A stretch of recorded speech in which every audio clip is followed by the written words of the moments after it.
Well, good morning, everybody. The gang's all here. We're adding a little positivity to our Monday morning with our North Dakota Nice blog check-in. We have the author Amanda joining us here to share some of her favorites from the past week. Good morning. Good morning, friends. How are you today? We're great. We are doing wonderful. Yes, we always love to be joined by you to talk about some really amazing things going on. Yes. And you have one that is, I would say, ultra northern in its vibe and in its stories. So we are getting down to our Viking heritage. Let's talk about that. Yes, this is the tale of how you can go from a kickball team to professional reality background stars. Yes.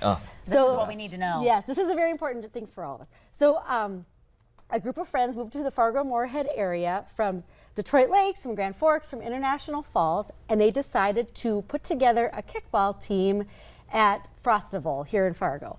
And they decided, well, we're going to dress up like we're going to call ourselves the Barbarians, and we're going to dress up like Vikings. Yes. And they have now done this for several years. Their costumes have become much more elaborate. They have a Viking longship cardboard cutout they use for the sled. And I love that. Yeah. They commit. Yes. And they caught the eye of a show called Destinations, which is part of the Lost in series. And they were coming to Fargo to talk about Fargo. Yeah. And so they asked them to dress up, and that's what you just saw on the screen. So they are now professional Vikings, which I think is awesome. A professional Viking. Look at that. You don't have to tackle anyone. Exactly. You know. Well, you could. I mean, yeah. Yes.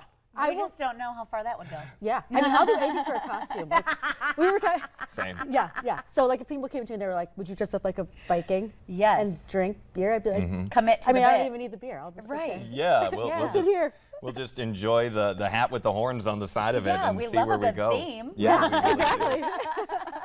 Anyway, so another really interesting thing you have now. This is something that the last few weeks, well, the last week I should say, last few days, we've really been talking about this. Yes. And that is supporting area law enforcement after what has happened. And there's a ton of incredible stories about this, but you have one that's really neat. I do. So a woman named, so as we all know, this is a terrible tragedy, and I think people felt very affected by how can I help, because you feel very helpless. And so this is exactly how North Dakota responds to things. So a woman named Melissa Sampson put on Facebook, I'm going to buy coffee and breakfast for the Fargo Police Force. If anybody wants to join me, just here's my Venmo.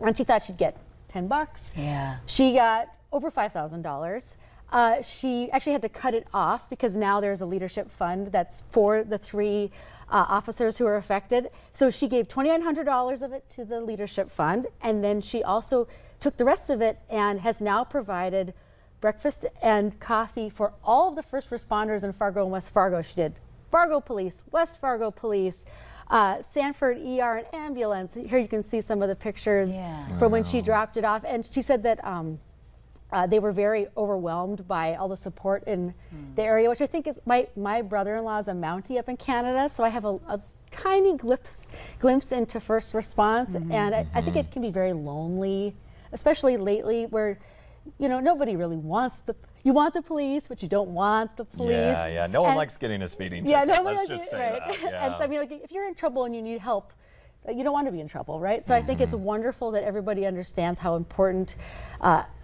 their job is, and so I think they feel very, very cared for, which is good. So we'll have to just keep it coming. I think right now they're a little, Melissa has them covered for the next few weeks, but we'll keep them coming for the next while. Yeah, they have breakfast covered for a while. Yes. That's a great thing, and I love how she took it and spread it out to more. I think that's one of the wonderful things where when you start out with this idea of I want to help this one group, but it grows so big, the help doesn't need to stop. When she thought she'd get $10 and got over $3,000 or $5,000 immediately. I know, she actually had to stop. Incredible. She's like, no more, thank you very much. And she said they're not even from just North Dakota. She had donations from all over the Midwest. See, and that's what I was going to say. And that is kudos to you out there as a community and to our nation as a community coming together for that. And then, like I said, helping all of the first responders as well. I mean, they all work with each other. You know, the EMS can't do their job without the police, and the police can't do their job without the EMS, and back and forth, and so on.